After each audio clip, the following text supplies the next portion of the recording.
Hello guys, स्वागत है आप सभी का फिर से इस चैनल में। आज मैं तिसोरा ऑफ द गाइड का सेकंड चैप्टर एक्सप्लेन करने वाली हूँ। आई होप आप सभी को ये वीडियो अच्छी लगेगी। Now let's start the video. Chapter first के एंडिंग में हमने देखा था कि सीजिन को बताया जाता है कि वो एबिलिटी यूजर वाले सेम डॉर्म में रहने वाला है। सीजिन त्यूल से पूछता है, लेकिन क्यों, मैं यहाँ पर क्यों रहूंगा? त्यूल उसके क्लोज आता है और बोलता है, क्योंकि ये तुम्हारी सेफ्टी के लिए है। सीजिन त्यूल की ओर देखता है और बोलता है, मेरी सेफ्टी के लिए? फिर त्यूल बताता है, एक्चुअली में जो 2 वीक पहले तक हमारे डायग्नोस्टिक एग्जामिनर थे, हमारे लिए काम करते थे, वो किडनैप्ड हो गए थे और अब दोबारा से ये सब ना हो तो इसके लिए हमारे डायरेक्टर ने ये अरेंजमेंट की है। आई होप आप इसे समझोगे। सीजिन त्यूल की ओर हैरानी से देखता है और बोलता है, किडनैप्ड? और फिर सोचने लगता है, क्या ये एंटी एबिलिटी यूजर का काम है जो एबिलिटी यूजर को राक्षस मानते हैं? और बोलता है, जब वो डायरेक्टली एबिलिटी यूजर की ओर अटैक नहीं कर सकते हैं तो उन्होंने जो एबिलिटी यूजर को एसोसिएट करते हैं उन पर अटैक कर दिया। त्यूल सीजन को बताता है कि रात के समय ओकेजनली समुद्र पास में होने के कारण राक्षस पहाड़ों से नीचे की ओर आ जाते हैं। एस्पर्स और गाइड तो उन्हें एक टॉय की तरह ट्रीट कर सकते हैं, लेकिन हम ऑर्डिनरी ह्यूमन ऐसा नहीं कर सकते हैं। ये सब सुनकर सीजन के रोंगटे खड़े हो जाते हैं, उसकी पूरी बॉडी में चिल्स पड़ जाती है। त्यूल बोलता है, तुम्हें इन सब चीजों के बारे में पता है ना? सीजन हाँ में सर हिलाता है और सोचने लगता है, मुझे नॉइसेस के बारे में चिंता करना छोड़ देना चाहिए और सेफ्टी के बारे में पहले सोचना चाहिए। फिर सीजन सोचने लगता है कि मैं होप करता हूँ कि रूम्स की साउंड प्रूफिंग अच्छी होगी, जिसके कारण से मैं उन नॉइसेस को ज्यादा सुन ना पाऊँ। और फिर वो डॉर्म के अंदर चले जाते हैं। फिर सीन चेंज होता है और त्यूल को दिखाया जाता है, जो अपन टैबलेट की ओर देखते हुए बोलता है, अब हम जो नेक्स्ट प्लेस विजिट करने वाले हैं वो है डायग्नोस्टिक लैब, जहाँ पर तुम काम करने वाले हो, डॉक्टर वीक। फिर उसके बाद त्यूल सीजन को डायग्नोस्टिक लैब की ओर ले जाने लगता है। जैसे ही वो डायग्नोस्टिक लैब के पास पहुंचते हैं, सीजन डायग्नोस्टिक लैब को चमचमाता देखकर चौंकते हुए बोलता है, वाओ! और अंदर जाते ही इधर उधर एक्साइटेड होकर सब चीज देखने लगता है और इक्विपमेंट को छूने लगता है। वो बोलता है, यहाँ पर हर एक इक्विपमेंट एक आर्ट की तरह है। इसके अलावा इवन यहाँ की मैचिंग रेट टेस्टिंग मशीन भी टॉप टायर की है। साथ में मीटिंग रूम और रिकवरी रूम भी सेपरेट है। फिर सीजन त्यूल की ओर एक्साइटेड होते हुए देखता है और पूछता है, क्या मैं अकेला हूँ जो इस लैब की हर एक चीज को यूज करने वाला हूँ? त्यूल हाँ में जवाब देते हुए बोलता है, यस ऑफ कोर्स, ये सारी चीजें सिर्फ तुम ही यूज करोगे। सीजन ये सुनकर बहुत ज्यादा खुश हो गया होता है और मशीन को टच किए जा रहा होता है। वो सोचता है कि क्या तुम्हें पता है, उन सभी नॉइसेस को मैं भूल जाऊंगा क्योंकि तकनीकी हर बार जीतती है। सीजन मन ही मन लैब को देखकर खुश हो रहा था। फिर अचानक से उसका ध्यान त्यूल की ओर जाता है, जो दरवाजे पर खड़ा होकर सीजन की ओर देख रहा था। सीजन सोचता है, मैं कुछ ज्यादा ही एक्साइटेड हो गया था और फिर होश में आकर त्यूल की ओर जाने लगता है और एम्बैरेस होकर बोलता है, हमें अब दूसरी जगह चले जाना चाहिए। त्यूल बोलता है, तुम कुछ और देर तक यहाँ पर रुक सकते हो, लेकिन सीजन बोलता है, नहीं, मैंने बहुत ज्यादा देख लिया है, तो हमें अब दूसरी जगह जाना चाहिए। फिर त्यूल मुड़ता है और बोलता है, मैं समझ गया, तो अब हम एबिलिटी यूजर के ट्रेनिंग प्लेस को विजिट करेंगे। ट्रेनिंग फैसिलिटी अंडरग्राउंड में है, जो 3 लेवल पर है, इसलिए वो बहुत ज्यादा लार्ज है। अंडरग्राउंड का नाम सुनकर सीजन फ्रीज हो जाता है और पूछता है, क्या ट्रेनिंग फैसिलिटी अंडरग्राउंड है? त्यूल मुड़ता है और बोलता है, हाँ, क्या तुम्हें कोई प्रॉब्लम है? सीजन बोलता है, नहीं, ऐसा कुछ नहीं है, प्लीज लीड द वे।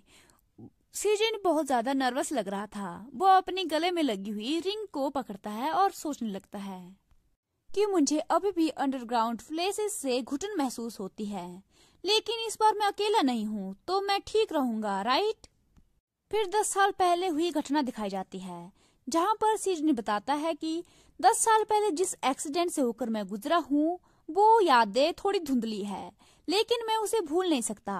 वो सफोकेशन और डार्कनेस वो मुझे अभी भी घुटन फील करवाती है।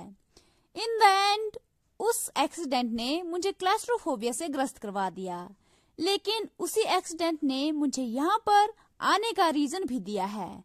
फिर प्रेजेंट में दिखाया जाता है जहाँ पर वो दोनों ट्रेनिंग फैसिलिटी में पहुंच गए होते हैं। सीजन ट्रेनिंग फैसिलिटी को देखते हुए बोलता है, ये ट्रेनिंग फैसिलिटी तो मेन बिल्डिंग से भी बड़ी है। ट्यूल बोलता है, तुम्हें पता है कि एबिलिटी यूजर के साथ कैसा है? जब आज प्रशिक्षण ट्रेनिंग है तो आज हम सिर्फ फर्स्ट अंडरग्राउंड फ्लोर को ही चेक कर सकते हैं। क्या तुम्हें इससे कोई आपत्ति नहीं है, राइट? सीजन बोलता है, यस दैट्स फाइन, मैं बिल्कुल ठीक हूँ। उसके बाद वो दोनों विजिट करना कंटिन्यू रखते हैं। सीजन इधर उधर देखते हुए सोचता है कि ये ट्रेनिंग हॉल बहुत ज्यादा स्पेशियस है और प्रकाशित भी, जिस कारण से मुझे ज्यादा घुटन महसूस नहीं हो रही है। आई थिंक मैं इतना ज्यादा हैंडल कर सकता हूँ। उसके बाद सीजन ट्यूल से पूछता है, बाय द वे क्या हमारे पास, वो बोलते बोलते रुक जाता है और उसका ध्यान एबिलिटी यूजर की ओर जाता है जो अपनी पावर का यूज कर रहे थे। वो बोलता है, टेलीकिनेसिस, कुड इट बी? फिर ट्यूल का ध्यान भी उस ओर जाता है और वो वहां पर खड़े एक लड़के को देखता है और बोलता है, ये हैम जुनवो है जो कि एस्पर है और अल्फा टीम का मेंबर भी है और ये ए रैंक का एबिलिटी यूजर भी है। फिर सीजिन उसकी ओर स्माइल करते हुए देख रहा था और बोलता है, ये बहुत ज्यादा बड़ा हो गया है।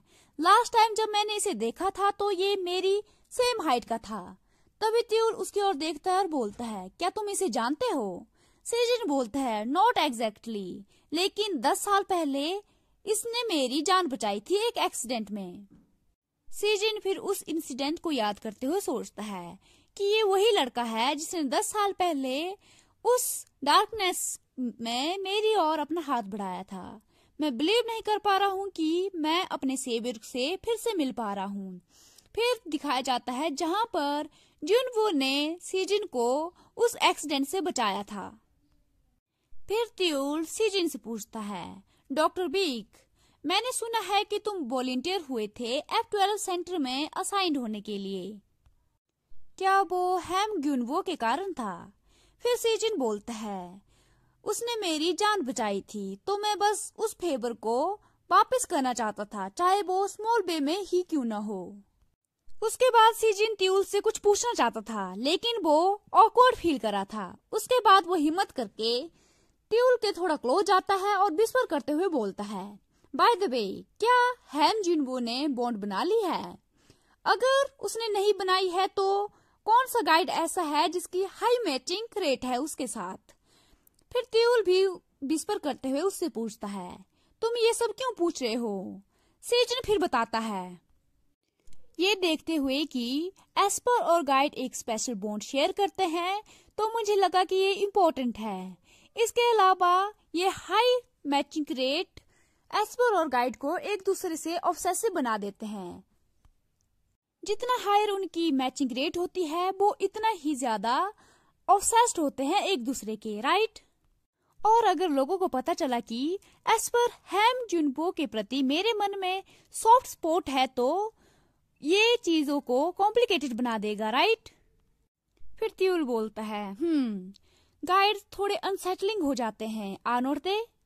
ये सुनकर सीजिन ट्यूल की ओर देखने लगता है। फिर ट्यूल बोलता है कि एस्पर किस चीज में सक्षम है ये आसानी से पता लगाया जा सकता है क्योंकि हम उसकी क्षमता को आसानी से देख सकते हैं, लेकिन एबिलिटी यूजर में गाइड्स बॉडी के अंदर की ऊर्जा को नियंत्रित करते हैं, तो क्या वे माइंड्स को भी नियंत्रित करते हैं? फिर सीजन सीरियस होते हुए बोलता है, excuse me, I am sorry, लेकिन ये सही नहीं है एबिलिटी यूजर के बारे में ये सब कहना। इसके अलावा हम गाइड्स को purely mental type ability user नहीं कह सकते हैं। तभी ट्यूल बोलता है, ओ फिर वो क्या है? फिर सीजन बोलता है, फिर सीजन कहता है कि ये गाइड और एस्पर के बारे में अधिक है। ये यिन और यांग एनर्जी पे आधारित है। एबिलिटी यूजर बस एबिलिटी के साथ पैदा हुए हैं, वो भी हमारी तरह नॉर्मल ह्यूमन बीइंग्स हैं। मैचिंग रेट से जुड़ी भावनाएं उनके बंधन को मजबूत करने के लिए एक स्वाभाविक प्रवृत्ति है। मैं ध्यान रखूंगा कि आप एबिलिटी यूजर के बारे में कैसे बात करते हैं। त्यूल उसे बस देख रहा था। उसके बाद वो स्माइल करता है और सीजन को बोलता है, मुझे माफ कर दो, तुम सही बोल रहे हो, मुझे उसके बारे में ज्यादा पता नहीं है। थैंक यू सो मच मेरे लिए एक्सप्लेन करने के लिए। फिर सीजन बोलता है, कोई बात नहीं, ये नेचुरल फियर है जिसके बारे में हमें पता नहीं है, जिसे हम समझते नहीं हैं। फिर त्यूल अपने टैबलेट की ओर टैप करते हुए सीजन को बोलता है, हैम जुनबो के पास एक गाइड है जिसके साथ उसकी 70% तक मैचिंग रेट है। वो अल्फा टीम का कैप्टन है और ए रैंक गाइड भी है। त्यूल सीजन को गाइड की इंफॉर्मेशन दिखाने के लिए टैबलेट पास करता है और बोलता है, वो दोनों 10 साल से फ्रेंड्स हैं। सीजन टैबलेट लेता है और गाइड्स की इंफॉर्मेशन को देखने लगता है और बोलता है, 70% मैचिंग रेट बहुत हाई है, लेकिन वो दोनों 10 साल से फ्रेंड्स हैं, तो इसके लिए थोड़ी लोअर है, जितना कि मैंने एक्सपेक्ट किया था। फिर त्यूल बोलता है, लेकिन ये सबसे हाईएस्ट मैचिंग रेट है जियोंग त्यूल के साथ। फिर सीजन जियोंग त्यूल की इंफॉर्मेशन को देखता है, जो कि एक अल्फा टीम का मेंबर होता है जिसका नाम जियोंग त्यूल होता है और वो ए रैंक गाइड है। वो किसी के साथ भी अभी बॉन्ड नहीं बनाई होती है, उसकी एज 26 होती है। फिर त्यूल सीजन को बोलता है, ऑल्सो डॉक्टर बीक, तुम अपने आसपास जियोंग त्यूल को देखते रहोगे क्योंकि वो अल्फा टीम का मेंबर है और अल्फा टीम हमेशा मिशंस को लेते रहते हैं, तो तुम साथ में काम करते रहोगे। फिर त्यूल बोलता है, ये प्रिटी हैंडसम है राइट, इसका व्यक्तित्व भी, इसकी पर्सनैलिटी भी बहुत अच्छी है। फिर सीजन बोलता है, श्योर। उसके बाद सीजन ध्यान से पिक्चर को देखता है। वो थोड़ी देर के लिए कंफ्यूज होता है और फिर सोचता है, वेट, ये थोड़ा सा देखा देखा सा लग रहा है। फिर त्यूल अपने हेयर्स को नीचे की ओर करता है और अपने स्पेक्सेस को भी निकाल देता है। फिर सीजन त्यूल को देखता है और त्यूल बोलता है, हम दोनों साथ में अच्छे से काम करें। अगर तुम हैम जुन बोन के प्रति अपने पर्सनल इंटरेस्ट को दूर रखोगे तो हम अच्छे से काम कर पाएंगे। सीजन त्यूल की ओर देखकर दोबारा से टैबलेट की ओर देखता है और दोनों को मैच करता है कि ये दोनों तो एक ही पर्सन है। फिर वो त्यूल से पूछता है, तुम जियोंग त्यूल हो, आर नॉट यू? फिर त्यूल बोलता है, दैट्स राइट डॉक्टर, मैं ही जियोंग त्यूल हूँ, द गाइड। त्यूल अपनी नेक टाई ढीली करते हुए बोलता है, एबिलिटी यूजर्स इंटेलिजेंस मिशन को भी कैरी करते हैं, तो मैं यहाँ पर हूँ। सीजन बहुत ज्यादा नर्वस हो गया होता है और वो हेजिटेट करते हुए बोलता है, लेकिन व्हाई वुड यू? त्यूल सीजन के क्लोज आता है और बोलता है, डॉक्टर बीक, अगर मैं रियल स्पाई होता तो तुम्हें क्या लगता है कि तुम्हारे साथ अभी क्या होता? सीजन पीछे होता है और बोलता है, बेट, मैं अभी यहाँ पर आया हूँ। त्यूल सीजन की ओर अपना हाथ बढ़ाता है। सीजन डर जाता है। त्यूल उसके हाथ को पकड़ता है और बोलता है, डॉक्टर बी, क्या तुम्हें लगता है कि स्पाई तुम्हें इस वजह से छोड़ देते क्योंकि तुम यहाँ पर अभी आए हो? तभी सीजन डिजी फील करने लगता है और सोचता है, ये फीलिंग, वेट, क्या ये गाइडिंग है? और तभी सीजन वहीं पर त्यूल के ऊपर बेहोश हो जाता है। त्यूल सीजन को पकड़ता है और उसके बाद उसके फेस को छूता है और बोलता है, गॉटचा, मैंने तुम्हें पकड़ लिया। और ये चैप्टर यहीं पर एंड हो जाता है। Thank you so much for watching. If you like, please like, share and comment in this video.